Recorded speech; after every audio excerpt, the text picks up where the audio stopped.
that are so important to you. Are authorities, our communities doing all they can to combat violent crime? With the public services under unbearable strain, why are we still failing to control our borders? Defence, the first priority of any government, has been continually hollowed out. Can we trust our politicians to protect the armed forces? Join me, Mark White, on GB News.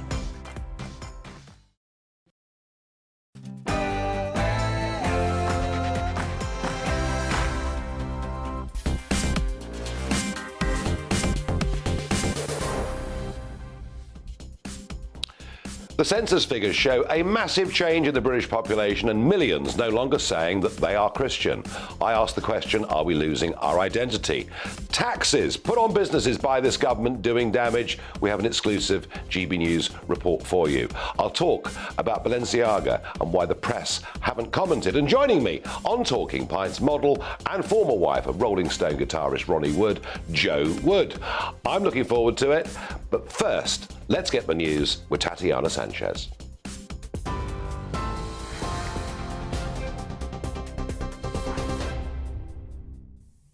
Thank you, Nigel. This is the latest from the GB Newsroom. A man has been arrested in Gloucestershire in connection with the deaths of at least 27 people who drowned in the English Channel in a dinghy last year. 32-year-old Harem Ahmed Abu Bakr is accused of being a member of a gang behind the crossing. 2 people survived, 4 are still missing. He's due to appear at Westminster's Magistrates' Court tomorrow. An error at a lab which saw thousands of positive COVID cases reported as negative could have led to the deaths of 20 people. Investigators at the UK Health Security Agency say the mistake at the Wolverhampton lab meant nearly 40,000 PCR tests were wrongly reported between September and October last year. Researchers also estimated almost 700 additional hospital admissions that may not otherwise have occurred. Bosses at the UK HSA say they fully accept the findings and recommendations made in the report. Ukraine's First Lady has toured the opening of a Russian war crimes exhibition in London.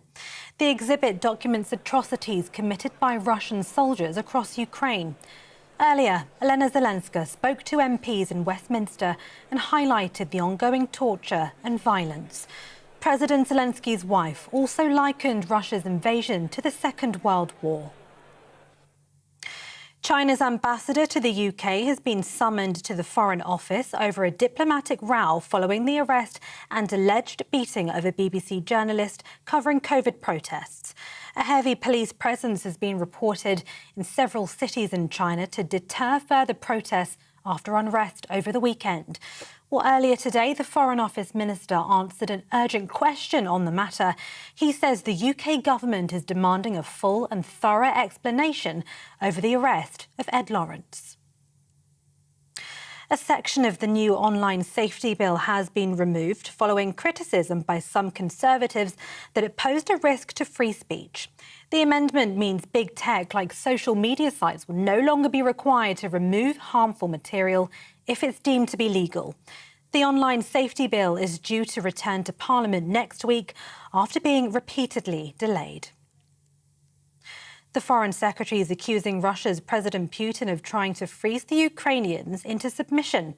Speaking at a meeting of NATO foreign ministers in Bucharest, James Cleverly said Russia's war was destined to fail due to the resilience of the Ukrainian people. Ministers at the talks are looking for ways to support Kyiv's military and keep civilians safe despite constant blackouts and heating shortages. And England and Wales have just kicked off in their final Group B match at the World Cup. To get through to the knockouts, Wales must beat England and hope the USA draw with Iran. Meanwhile, Gareth Southgate's side are looking to bounce back from their draw with the US and qualify as top of the group. TV, online and DAB+ radio. This is GB News. Now it's back to Farage.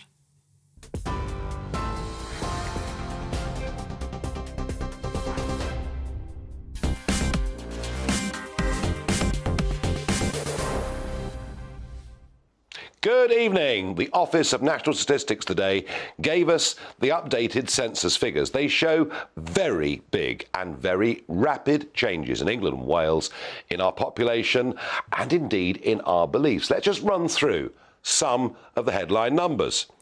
Only 46% of England and Wales identify as Christian. Christians are now in a minority, something that would have been completely unthinkable just 20 or 30 years ago. In terms of demography itself, London is now 37% white. Birmingham is 43% white.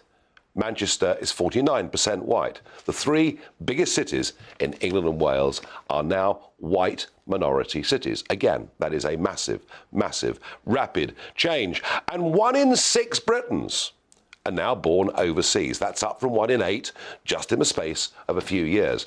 So immigration is clearly fundamentally changing the makeup and nature of the country. And that of itself is perhaps not a surprise. But before I get to the Christian angle, the ONS have announced, and by the way, thank you to the very, very keen-eyed viewers and listeners to this programme who bombarded me about the Office of National Statistics changing the rules. Well, you were all right. I've had it confirmed by the ONS themselves that in future, the next time these figures come out, they will not publish. They will not ask the question of where people were born. They want to hide the truth from you. And that, really, I genuinely believe that. This needs to be a very big news story, and I hope that the newspapers pick up on that, because I was shocked to find that out. But the real heart of my discussion tonight is, are we losing our identity? Does it matter? Let me know your thoughts, Farage at gbnews.uk. Well, I think it does matter, because frankly, everything that Western civilization was built on was Judeo-Christian culture, the Ten Commandments, in a sense, being the fundamental basis for all of our laws. Our Constitution, I mean, we were built and founded as a Christian country. Now, that doesn't mean anyone's forced to say they're Christian, but to see this drop in just 10 years from 59% of the population to 46%, that is a very dramatic fall. What's it down to? Well, I have to say, I believe personally that it is fundamental weakness in the leadership, especially of the Church of England. Regular viewers of this programme will know my views on Justin Welby. I've never exactly hidden them. But it's almost as if, right throughout the Church of England, they're almost embarrassed by their faith. It's as if they're hiding under the covers. They don't want to discuss these things. And even in schools, which call themselves Church of England schools, there is now a lack of morning assembly, a lack of prayers, a lack of fundamental teaching. And I think, you know, children should actually have those things. And they can choose, when they're older, to accept or reject those ideas. This is part, I think, of the failure of the institutions of this country. I think our politics is failing us, but the church in particular is failing us. So please let me know your thoughts. Well, to widen out this debate, I'm joined by Andrea Williams, Chief Executive of Christian Concern. Good evening and thank you. And by the Reverend Nim Zabungi, and you are leader of the Freedom's Ark Church. Both of you active Christians. Andrea, I want to start with you. Does it matter that we're no longer a majority Christian country? It does matter, because, as you've said, our history, our constitutional history, everything that we're rooted in, that which has given us freedom, that which has given us a flourishing civic community, which has been longed for across the world. Nations across the world have looked to us as a society of toleration, as a society of order. Our parliamentary systems, our health systems, our democratic systems, they're all rooted, they are all anchored in Christian values, Christian precepts. As you said, the Ten Commandments. I remember, you know, as a young barrister going in and out of the courts, the Ten Commandments very often written on the walls of the courts. You know, the Bible always very evident. And indeed, when I was studying, the reference to the Bible within all the presidential law that we've had historically, the formation of our systems. I mean, even when we think about the Queen and her recent passing, the Constitution, how... And leader, of course, you know, defender of the faith. Defender of the faith. I mean, I suppose the counter-argument is that countries change, countries evolve, and by the way, humanists can be very good people too. The truth is this, is it not? The truth is this, that the great thing about Christianity is that never coerces, it creates a freedom whereby people can accept, people can reject, because the great essence of Christianity is a toleration and a respect for our common humanity and forgiveness. And forgiveness. Which I think is a very important element. In a world of cancel culture, I think forgiveness is actually quite important. Niels, is very interesting because, you are part of the evangelical movement. And from what I understand, of what I can see, driving through South London on a Sunday at around about midday, and I see people from all backgrounds in terms of where they were born, but dressed up to the nines in big flowery dresses and little kids in their Sunday best. From what I can see, the evangelical churches are doing quite well. Yes. Whereas the established Church of England, in terms of attendances, is collapsing. What do you put that down to?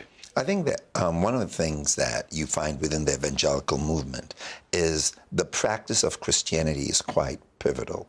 And the declaration of faith and evangelism as core to our belief system is what you see exercised within the evangelical movement. I'm part of the Evangelical Alliance Council in the United Kingdom. And whilst we recognize these statistics to be a point of concern, we're also clear that when it comes to practicing Christianity, there isn't we've looked at some of the statistics, there isn't a demise on that. But like you've alluded to, then those who normally say they're Christians. Yes, they may not be practicing. Right. But they say, we are Christians. So the C of E is our church. Absolutely. And they've stopped millions have stopped saying that. Why? Well, I think that we need to regain that sense of ownership, that ownership around our faith. Not to be ashamed of and there's a boldness that needs to exist. And let's go back to the notion of that word Christian. Yeah. The word Christian was in the book of Acts chapter 11 verse 6. It was I think verse 6 or one of the verses within Acts 11. It was given by others to those who were followers of Jesus. So it wasn't those who nominated themselves to say, I'm Christians. They actually, in the first century, called themselves the way, from when Jesus said, I'm the way, the truth, and the life. They were followers of the Lord Jesus Christ. They followed after his doctrine. They lived after his standards. And it wasn't about nominating themselves to say, we are Christians. People who saw their lifestyle, like was seen in Acts chapter 4 with Peter and John, they said they perceived they were unlearned men, but they had been with Jesus. But you talk about this, and I watch you, and I see your body language, and you believe in this, and you're a happy, clappy evangelist. And I don't mean that in a derogatory sense. I am happy, and I do clap. But let's do it. I'm sure you do.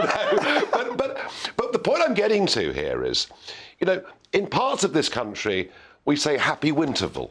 Yes. We don't want to say Christmas because we might offend Muslims. This is the argument that keeps being put, that if we stand up for what was traditionally the majority belief system in this country, we will somehow offend others.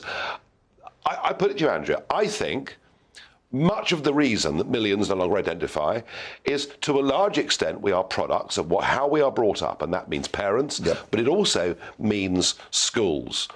Yeah. Is it possible to turn this around, or has it gone too far? Well, with God, all things are possible, and I think that but I also think that it's a moment. It's a moment for those of us that really are Christian, and for those churches that are growing, to really speak out clearly into society the truth and the hope that is found in Jesus Christ. The structure. But who's going to do it? That's my point. I understand both of you have your passion, but who is going to do it? And that's been part. Is Archbishop Welby going to do it? Well, I think that part of the problem is this, that the established church for many decades now has been unclear on the message of the gospel. So what I have when we go into the courtroom at the Christian Legal Centre is we have judges that cannot say what a Christian believes marriage to be, for instance, because the Church of England has not been clear on that, or that the judges might be confused about what the Church of England's position is on transgenderism, because the Catholic Church is clearer on these things, to be absolutely fair. That is true, fair. but our established church, the established Church of England, has not been clear now for many decades. And I sometimes think that the people are longing for the bishops simply to be bishops, to say what they expect them to be. I couldn't agree more. Which is that Jesus is the way, the truth, and the life. Can I say this? Niels, I'm going to give you the final word in this debate. Sure. I think we all agree that there is a lack of courage, there is a lack of moral, spiritual leadership that is coming from the top in our established church, that permeates through the education system, that even actually across the road in Parliament, you know, we don't do God, was what Alistair Campbell very famously said. I remember that. All right, whereas in America, they're not ashamed at all to talk about whatever faith they are.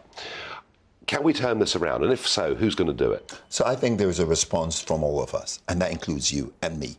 Okay, so let's deal with the fact that there's the Educational Reform Act, 1988, that says it's mandatory for us for prayers in schools to happen. But what's happened? 2/3 of the schools don't pray. And the Church of England has said, hey, we don't want that to happen because we don't, on the one hand, those who lead those prayers are not necessarily Christians. And so they might be leading young people into a pathway plan where they're not actively exercising. And the second thing I'd say is this. What I believe so strongly is, much as there may be a decline in the numbers, there's an increase in Christian service, Christian participation in public life. We're seeing so many food hubs, food banks. We're seeing a response to homelessness. We're seeing a response to modern-day slavery. So there is a call.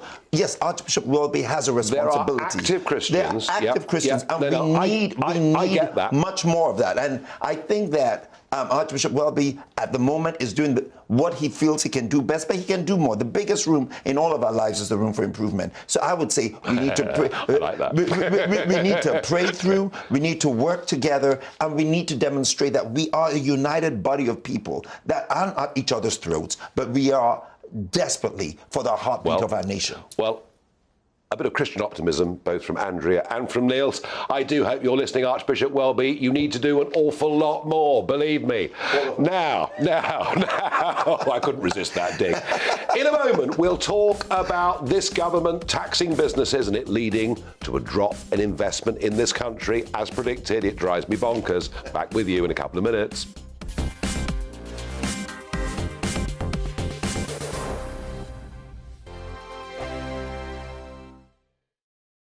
Monday to Thursday, 9 p.m. till 11 p.m. Join me, Dan Wootton. I'll bring you the sharpest takes and hottest debates. And it's about standards in public life. No, I'll tell you what's hypocrisy, Narendra. I guarantee you there'll be no spin. We believe in the UK. No bias, no censorship. It just doesn't make sense to me. He wasn't doing his job as Chancellor. And no reason to go to bed. So I guess they've always been quite woke. That's Dan Wootton tonight on TV, radio and online. Monday to Thursday from 9 p.m. till 11 p.m. on GB News. Every morning from 6 o'clock, we'll wake you up with GB News Breakfast with all the stories you didn't know from the night before. So whether it's serious news, entertainment, or your own views from all over our great nation, we're here to kick off your day with a smile. The national media should be reflecting and reporting what's happening here. You will notice the northwestern accents. Whether you're with us on TV, radio, or online, every morning, it's breakfast from 6 a.m. Hope you can join us. Hello there, it's Eamon Holmes here from Breakfast on GB News. We're not just on your television and your screens, you know. We're on DAB plus digital radio, so you can listen to your favourite shows on the move. If you've not yet listened to GB News Radio, it's very simple. We're on your radio player and TuneIn apps, on your smart speaker, phone or tablet, or online at gbnews.uk. Take us with you wherever you go. GB News Radio. You never have to miss a moment of the People's Channel. Join me every Sunday at 6 p.m. for Gloria Meets. In exclusive interviews, I'll be finding out who our politicians really are and what they really think. I think I've seen probably quite enough of Matt Hancock to last me a lifetime. I'll also be getting to know you better, travelling to find out what you think about the politicians who are fighting for your vote. They've got to get this country back on track. Join me every Sunday at 6 p.m. only on GB News, on TV, radio and online. My name's Tom Harwood and join me 9:30 a.m. every weekday for The Briefing, your one-stop shop for everything you need to know about what's going on in politics today. I wonder if this is a deal that might need to be like the biscuits in this factory, twice baked. Is there not an opportunity here to win out against the extremes? Tom Harwood, GB News. What are you going to do about it? Things should have been done differently, and they certainly are being done differently. Don't miss it. The Briefing with me, Tom Harwood, 9:30 Monday to Friday on GB News. Hello, I'm Simon Evans. Join me on GB News for Headliners at 11 p.m, where I'll be joined by two of the country's top comedians as we take a look at tomorrow's newspapers tonight. If it's a big story, we'll be covering it, I guarantee, but we'll also have some fun along the way. That's GB News Headliners at 11 p.m. We won't put you to sleep, unlike some of the other pay-per-review shows out there. So join us, 11 p.m, 7 nights a week.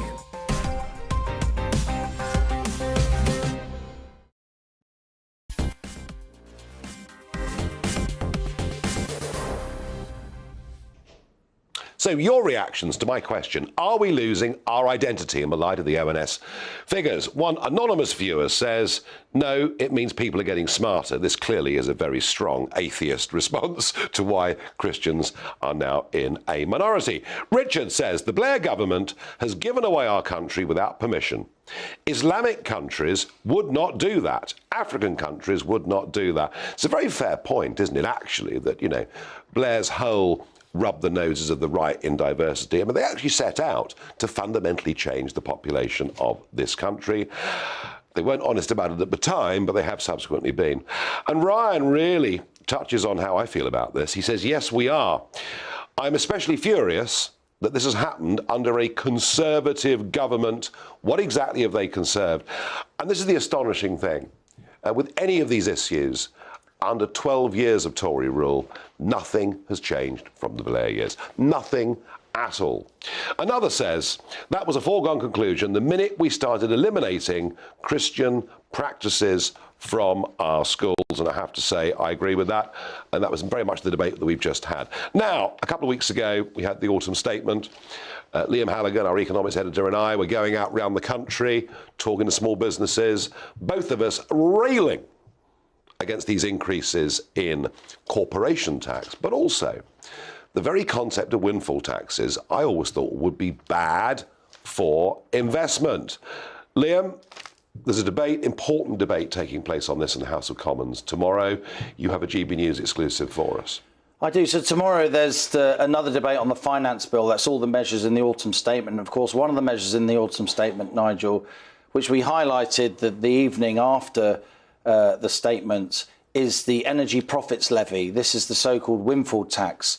Now, oil and gas companies operating in the North Sea, they already pay high taxes for a long time. They pay 40% on their profits, which is much higher than the 19% of corporation tax, which is going up to 25%.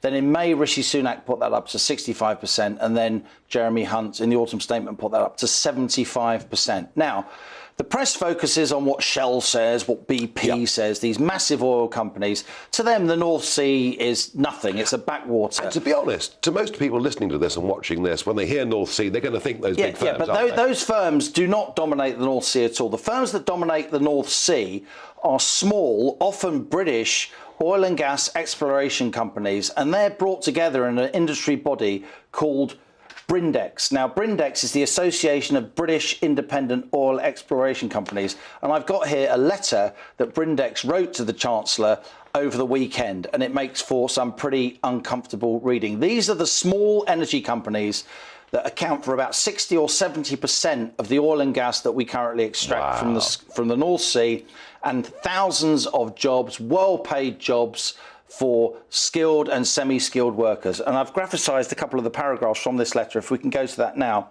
The first is, Brindex is saying to the Chancellor, the latest rise to 75%, that was what was in the autumn statement, Nigel, poses an existential risk to the industry, and with it, those jobs and our nation's energy security. UK upstream companies, that's the oil and gas exploration and extraction companies, can no longer shoulder this extreme open-ended tax burden. And, says Brindex to the Chancellor, if we continue down the path of the current anticipated 75% rates, further investment in the North Sea becomes unviable, and so begins a rapid onset of the decline of the North Sea. Nigel, this morning on GB News exclusively, I spoke to somebody called Jacques Thomé. He is from Tailwind Energy Company. They're one of these small British-based companies doing their thing in the North Sea. He's speaking in this clip that's coming up as a spokesman for Brindex, that is, many of the British small-scale oil and gas companies operating in our waters. This is what he said.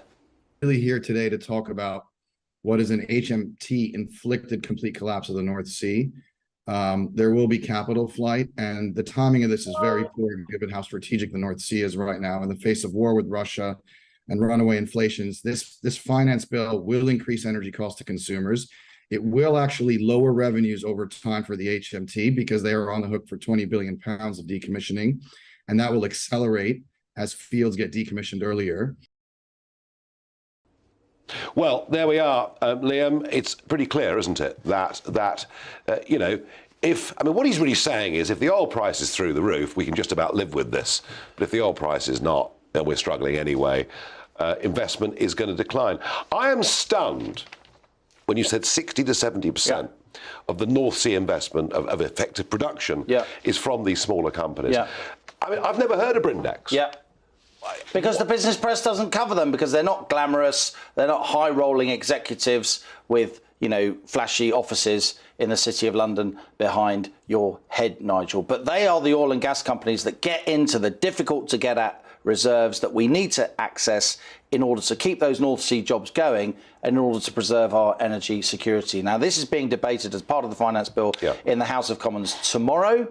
And there will be many MPs, I think, who will say, of course, we need to tax them and all the rest of it. But I think there will be some MPs that say, hang on, is this really the right thing to do? Now, Brindex, as far as they're concerned, they're saying they don't particularly say it's impossible to live with the 75% per se for some time. They realise that these are exceptional times. They realise that there's going to be public clamour for more money from the oil and gas industry. What they're saying is, don't tax them on all their profits from zero all the way up. Tax them on the profit that they make when oil is above $75 a barrel, because that is a windfall tax. That is a pure windfall tax, rather than just giving them a much, much, much higher, 3 times higher, even after the increase in corporation tax to 25%, 3 times higher rate of corporation tax on all their profits, because these aren't global companies that are operating around the world and making huge amounts of money. If they fail in the North Sea, they fail, the jobs go,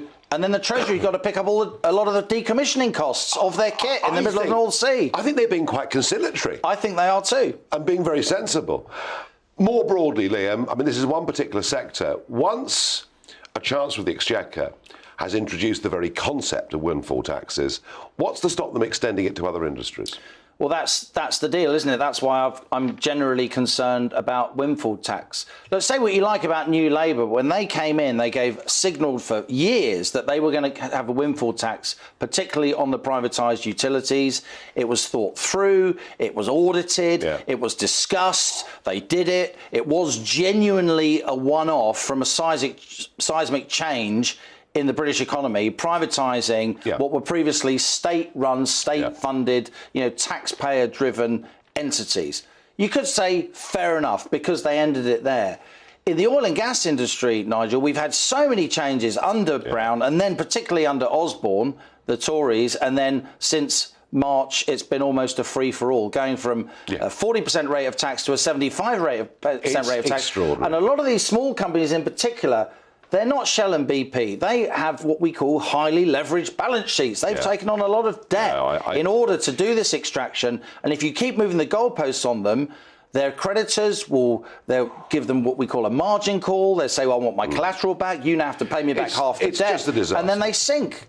They sink. Liam, well done for highlighting this story, for educating me about the North Sea. I just didn't know that. And look, Liam and I are going to keep on this case about business taxes. We want businesses to thrive in this country, to produce jobs and income.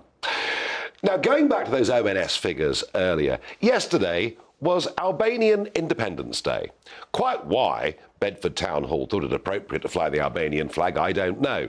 But just along the river from me at 6 p.m. yesterday evening, these were the scenes on the streets of London. And you can see car after car after car, crowds of people waving Albanian flags. I don't quite know what they were doing, apart from making a hell of a row and stopping all the traffic and running around the streets. But surely the point about immigration into Britain is that if people integrate into the country, we can make a success of it. But if they choose to stand out in distinctly different groups, well, what does that do for us as a nation? What does it do for any sense of cohesion. I think the whole thing is really very, very bad news. Now, in a moment, I am going to talk about Balenciaga, that high-end fashion brand that has done something that I regard as being utterly despicable, and yet virtually no UK broadcaster will even touch the story.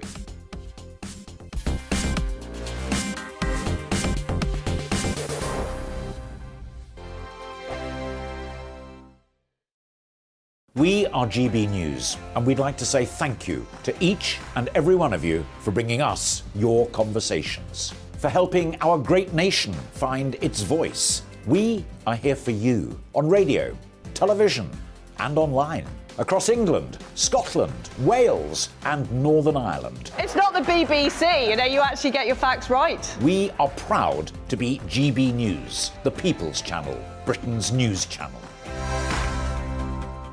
Monday to Thursday on GB News, it's Bev Turner Today from 10 a.m. We're going to be here for you, our GB News family, to keep you up to date, but also make you smile. The guy went from puberty to adultery. And I can't wait to bring a few of my own opinions. I have no time for cultural totalitarianism. We'll engage in passionate, but always polite debate, with your thoughts and opinions at the centre of it all. Monday to Thursday, 10 till 12, on TV, on radio and online.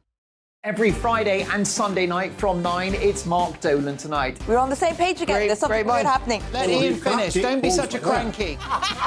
That mini budget was the tip of the iceberg. And on Saturday, my show just got bigger. From 8, it's Mark Dolan's Saturday Night In. You can't govern a country if you can't speak. Stop talking. My God, we reached the end. I've never been early in my life. Only on GB News, the People's Channel.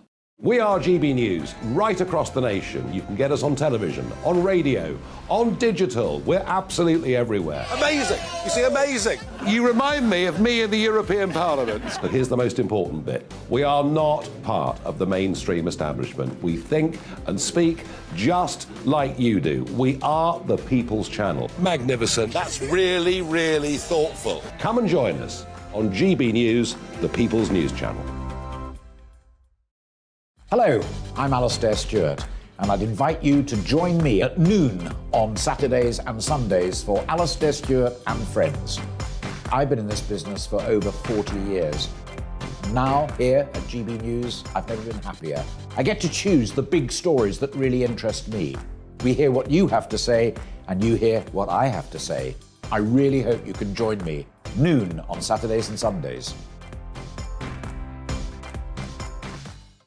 Hi there, it's Stephen and Anne. At breakfast from 6 a.m, you'll always be caught up with everything you need to know, the latest headlines, opinions and debates. We'll bring you the good news and the bad, but most of all, we're here for you. Remember, send in your views and let us know what you would like us to talk about. That's because we're your news channel. And every morning at 6 a.m, it's breakfast on GB News.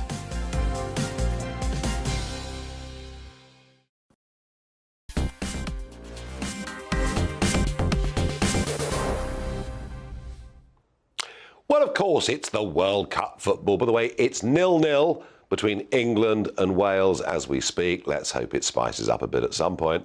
Oh dear, oh dear, oh dear. But of course, the BBC's highest paid presenter and performer is, of course, you know who it is.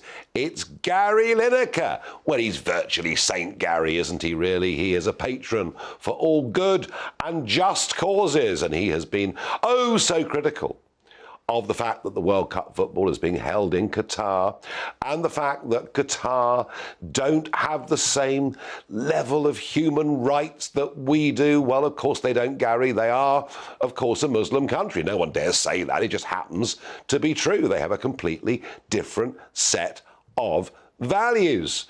But what the Farage moment here, and it is quite remarkable, is that Gary Lineker, despite these criticisms, for 4 years, worked for Qatari-sponsored Al Jazeera television. He worked for one of those channels, and he earned £1.6 million from them. If that isn't woke hypocrisy, I don't know what is. But even more serious, is Balenciaga. Now, Balenciaga are a very, very high-end, trendy fashion brand.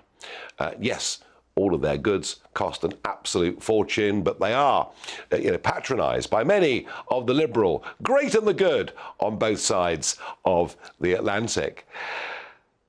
They did an advertisement the other day, and I am not going to show you the pictures, but I'll give you the scene.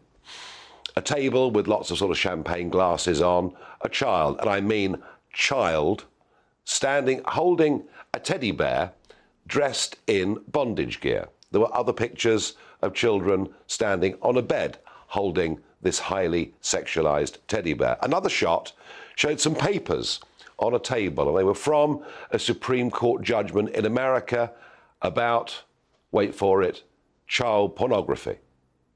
I mean, the whole thing is absolutely disgusting. It is pretty much the encouragement to turn a blind eye to paedophilia. It is that bloomin' awful. And yet, over the course of the last 8 or 10 days, as this story has continued to unfold, we have seen almost no mainstream coverage of this from either side of the pond. Initially, Balenciaga tried to blame the photographer, but in the end, that didn't work. He was only following orders, and today overnight, they have actually apologized. Kim Kardashian, who is one of the promoters, very highly paid promoters of Balenciaga, and of course, one of the world's richest women alive, she has said she's not at all happy and she's considering her position. Can you imagine if Balenciaga were outright open donors to Donald Trump or the Brexit movement? They would by now be subject to a massive consumer boycott, condemned on every broadcast network in the Western world, and they would have been cancelled by people like Kim Kardashian. I have to say, this episode I find particularly disturbing. It seems there are some, and there always have been. We had them in this country in the 70s with an organisation called PI, who basically said we should turn a blind eye to paedophilia. Some of those people finished up in quite senior positions in the Labour government. We have some on the left who want us to turn a blind eye to this. I suggest that we don't.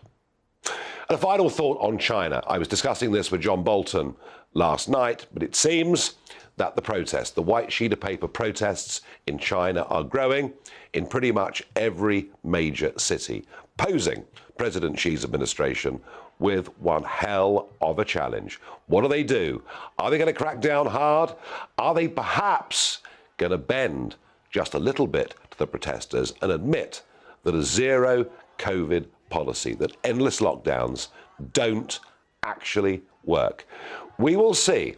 But this is certainly now looking to be as big as those Tiananmen Square protests in 1989, which were so brutally put down. We're going to watch that with great interest over the coming days and weeks. In a moment, it is time for Talking Pints. I'm going to be joined by Jo Wood, former model, and of course she was, for some years, the wife of Rolling Stones guitarist Ronnie Wood. She's going to tell us about her organic lifestyle and much else. See you in a couple of minutes.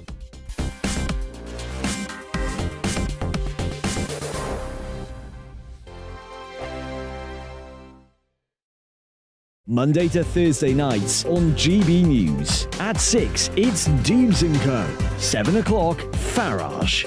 At 8, join Mark Stein. And at 9, Dan Wootton Tonight, followed by Headliners.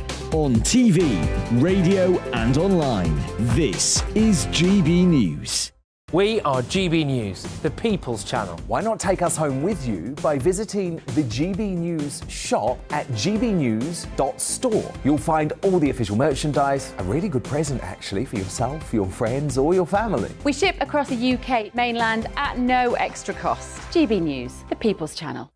Hello, I'm Esther McVeigh. And I'm Philip Davis. Whether you're watching or listening on TV, online or on radio, we handpick the latest stories, debates and expert opinions for your weekend. So whether that's politics, news or showbiz, we've got it covered. Join us every Saturday morning at 10 o'clock on GB News. Join my show Farage, 7 p.m. till 8 p.m. Monday through Thursday, and there you will get opinion, analysis, debate, and I'll cover stories that nobody else dares to touch. You've been cancelled. Join the club. Oh my goodness me. And then for the last 15 minutes, talking pints. We're over a drink. We have a civilised conversation with someone. We very often disagree, but we do it in a grown-up way. Come and join me on Farage. Hello, I'm Michelle Dewberry, and you can join me every weekday 6 till 7 on Jubes and Kerr. Me and my panel will get stuck right into the day's events, and I can tell you, in fact, I can warn you, expect some robust debates, some strong opinions and perspectives from both sides of the fence. It's about you at home as well. I love to read out all of your comments, or at least as many as I can. So join me, Michelle Dewberry, Monday to Friday, 6 till 7 on Jubes and Kerr. Hello there, it's Eamon Holmes here from Breakfast on GB News. We're not just on your television and your screens, you know. We're on DAB plus digital radio, so you can listen to your favourite shows on the move. If you've not yet listened to GB News Radio, it's very simple. We're on your radio player and TuneIn apps, on your smart speaker, phone or tablet, or online at gbnews.uk. Take us with you wherever you go. GB News Radio. You never have to miss a moment of the People's Channel. I'm Mark White. As GB News Home and Security Editor, I cover those key issues that are so important to you. Our authorities, our communities doing all they can to combat violent crime. With the public services under unbearable strain, why are we still failing to control our borders? Defence, the first priority of any government, has been continually hollowed out. Can we trust our politicians to protect the armed forces? Join me, Mark White, on GB News.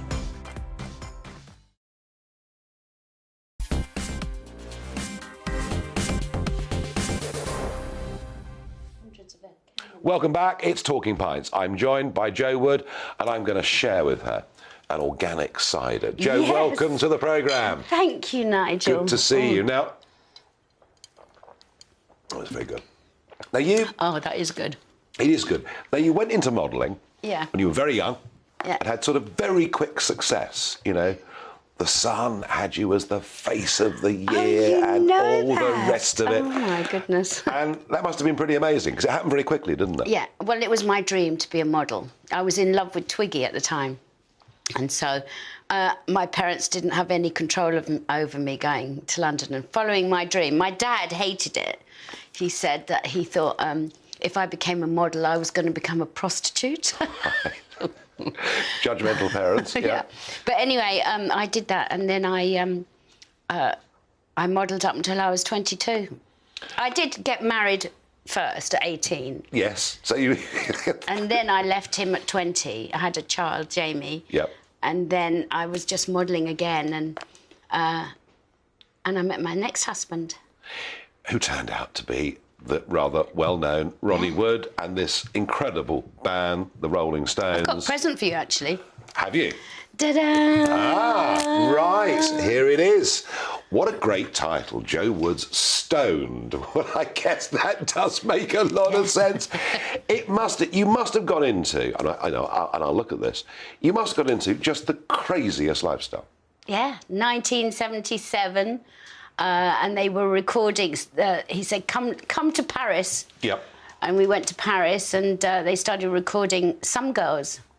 Mick was just started going out with Jerry Hall, and it was, I don't know, I found it easy to sort of fall into the flow of everything. It was crazy, and it was fun, and it was the 70s, late 70s. And you're out there on the road, I mean, touring a hell of a lot. God, they toured so much at that time. They toured up until 82, I think, and then Mick and Keith had a big argument and didn't talk to each other again until 88. And then in 89, we did the Steel Wheels tour. You look back on that, I mean, it must have been fun. Yeah, it was great fun. It was great fun. I don't remember lots of it. Thank God I took lots of pictures. Because stoned is Yeah, a problem. We're not, by the way, we're not encouraging this and we're not glorifying it in any way at all. But yeah, a sort of off your head lifestyle. Yeah. Terrible for your health. Well, yes, I suppose so. My parents were really worried about me, but I always had fun with it. I didn't go dark, you know. I didn't do the stuff like Keith was doing. I kept it where I could control it. I was lucky because a lot of people went into that and couldn't control it and ended up in clinics and stuff like that. I'm very fortunate that... Or dying young. Or dying young, yeah. I don't have that addictiveness. Thank goodness. No. She says as she takes well, yeah, but I mean, the odd drink's fine, you know. But your lifestyle now, Joe, and your enthusiasms, I mean, organic, growing your own vegetables, living in the rural countryside, this seems to be a very, very big part of you. Yeah, well, from quite a young... but in the 90s, early 90s, I was ill, and through that I found organic food, and everything seemed to make sense. Put good food in you and you will stay healthy. And it sort of went from one thing to the other, the food, then what was I putting on my skin? And that's why I started Joe Wood Organics, which is organic body oil and fragrance. And I suppose getting the off-grid farmhouse like I did. I'm going to come to that. But I'll stick with the organics for the minute if I can. Yeah. Isn't the problem with this that for, you know, a couple at work, living in the southeast, expensive house prices, mortgages, couple of kids, you know, going organic. I mean, Hugh Fearnley-Whittingstall did some wonderful programmes on growing your own vegetables and doing all these things. But for most people, that's not realistic. They haven't got land. Even getting allotments these days is really, really hard. Isn't the trouble that if you can afford to go organic, it's great, but a lot of people can't? You see, it shouldn't be like that. We shouldn't be able to afford. It should be the same price as regular vegetables. It should be. But it's not. No, it's I know. not. And it's a very difficult problem because the way to stay healthy is to eat healthy. You're going to eat processed crap food and your body's not going to function properly. I mean, it's very obvious when you see it, but for so many people, they can't afford to, which... No, I mean, that is a real problem. The other big problem people are facing is the electricity bills are through the roof. The gas bills are terrifying. I don't know how people are surviving. Filling up the car is pretty scary. Now, you're living off-grid. So how do you live off? Explain how you live off-grid. I have my own... I produce my own power, which from solar panels. Right. And I do have a backup generator, so that when my batteries haven't... when the sun's not shining all day, then my generator will kick in for an hour to produce more energy. And I have my own water, because I have a borehole. This is like the good life, isn't it? Felicity Kendall. When I first moved there, everything went wrong. I thought, oh my God, I've come from Camden to the country and everything went wrong. You know, the generator broke, it was so old, the batteries had been there for God knows how many years. I didn't know any of this. So I spent the last 2 years fixing everything. But you must have a lot of solar panels. Yes, I've got well, I've just got my new ones, actually. I've got 20 new ones which produce more energy than my 32 old ones. But they cost a fortune. Yeah. But mind you, they cost what some people's bills are. My new ones cost 6,000. OK. And so people's bills are going to be 6,000 a year for their electricity. And are you doing this because you're worried about CO2 and climate change and all these things? No, I'm not worried about climate change because the climate will always change and it's always changed since time began. We're just polluting our planet terribly. We need to clean up this planet. So we just have to be prepared for the climate change. You know, we have to... And adapt. And adapt, yeah. I'm doing it because I'm an organic girl and I wanted to sort of do the whole thing. Well, you've done it. I've done it You've now. done it. What am I going to do? But you seem to revel in it. Yeah, I love it. I love the peace. I love the nature. I love waking up in the morning with a bird singing and think, what shall I dig up from my garden for dinner tonight? And you're out there growing and greenhouses, I guess, and all the rest of it. Yeah. I bet there's a lot of people who've got home from work or in their cars now, got this on the radio, are feeling quite jealous of you in a way. Yeah. So living off grid works. Yes, And it how works for me. And how much, in terms of the vegetables you eat, fruit you eat, how much of it do you grow yourself? Well, a lot of it, most of it.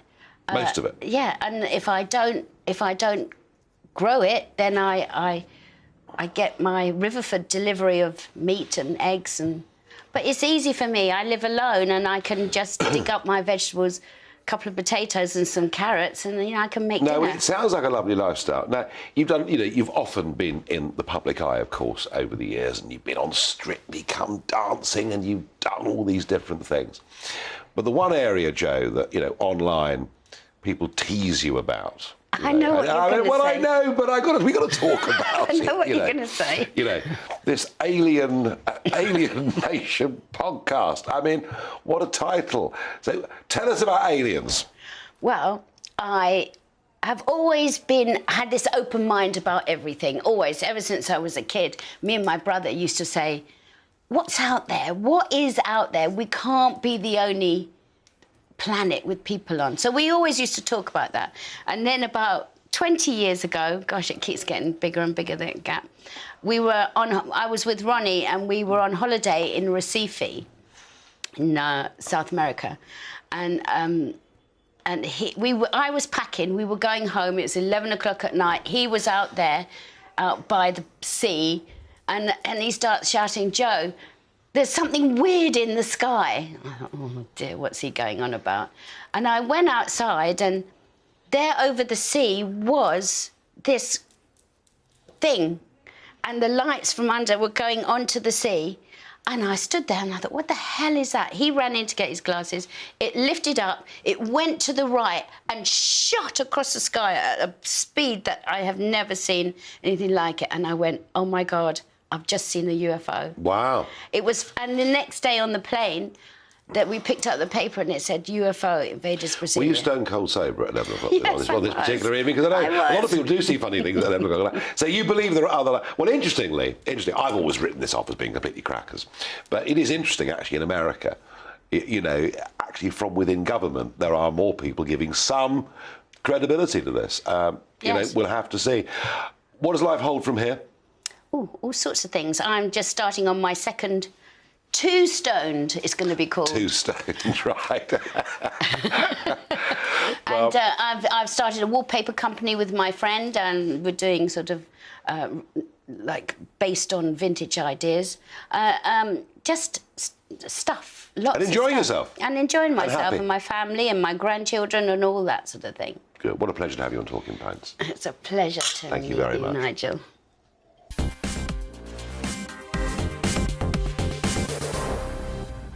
How much you drank? OK, it's time for Barrage the Farage. Let's see what you've got for me today. Michael says, Hungary have accused the EU of taking revenge out against the UK for voting Brexit. Do you think the other nations might also try to leave? Look, there's no doubt about it. The Northern Ireland Protocol was the poison pill. Monsieur Barnier, very cleverly put that in there right from the start. We swallowed it hook, line and sinker. And whatever you think of Boris Johnson or David Frost, frankly, what they got from Theresa May was a very bad hand of cards. If Brexit is seen to be a success, of course other countries will leave, which is why the vindictive so-and-sos are doing their best not to make Brexit a success. Sadly, our idiots are playing along with the game and are not giving the country the advantages that it needs. Camilla asks, why can't we afford a house for our homeless? Well, look, we can afford to house our homeless. We should be housing our homeless. I know the report that we did the other day from Blackpool of homeless veterans with migrant hotels filling up everywhere has enraged many. We can help the homeless if they want to be helped. But sometimes there are people on the street in such a deteriorated mental condition that they can't be helped. There is no immediate magic wand to solving the homelessness crisis. But what is an outrage is the unfairness that people see. And when I'm in Llandudno on Thursday this week again, we'll see a beautiful seaside town, a tourist resort that has a migrant hotel. What is the impact of that going to be on that town's tourist trade? next summer. OK, still 0-0 in the football, and very boring. Stay with us. Stay with Mark Stein. Yeah, you're quite right, by the way, about that Northern Ireland. 20% of all EU customs checks are now in the Irish Sea. It's punishment. And by the way, every sincere Irish Republican should be ashamed that the answer to the Irish question turned out to Michel Barnier. I can't wait to hear what tedious, shamrock-hued fighting songs you come up with about Michel Barnier. We're going to try and keep it. What did you say that score was? 0-0. Yeah. Who's playing, by the way? Oh, don't we worry. We don't care about that. We got a great show for you that's going to be far more interesting. It's all coming up after the break. See you in a couple of minutes. Hello again, it's Aidan McGivern here with the latest weather from the Met Office. Some areas today have kept stubborn fog patches. Widely elsewhere, there's been low cloud and mist. One or two spots have seen sunshine, but it's mainly for northern Scotland and western England, Wales and Northern Ireland where we've seen bright skies. Elsewhere, lots of low cloud. A weather front approaching from the west during Tuesday night will bring thicker cloud to parts of Northern Ireland. That'll tend to keep the fog and frost away here, but elsewhere across the country, the extensive low cloud lowers further as we head into the early hours of Wednesday. So the brighter whites here indicating where we'll see extensive hill fog and some patchy low-level fog as well. Just about anywhere likely to see this. The greatest chance of a frost as we start off Wednesday will be northern Scotland. A touch of frost possible elsewhere where we see cloud breaks through the night, but actually for many it is another misty start. A lot of low cloud, mist and some dense fog patches first thing. That will make it tricky on the roads as well during the morning. The low cloud will tend to lift, so fog mostly covering hills by the afternoon, and there will be some brightness coming through southern England, parts of Wales, northern Scotland. But for Northern Ireland, a freshening breeze and some outbreaks of mainly light rain move in here during the afternoon, reaching western Scotland by the evening. Some heavier bursts for a time perhaps, but otherwise that rain fairly patchy, certainly compared with a lot of the wet weather we've seen during November. And it does peter out through the night, but elsewhere a lot of low cloud and much more extensive fog, I think, by dawn on Thursday, especially through central and southern parts of England, East Wales. Really tricky on the roads first thing in these areas. And that fog could take some time to clear through the morning, so poor visibility lasting much of the day across central and southern UK, as well as eastern areas. Those outbreaks of rain affecting more widely parts of Scotland, but it will be on and off. And that will tend to fade away by Friday. Friday brings with it a freshening easterly breeze. That will clear the fog, but it'll turn things cooler.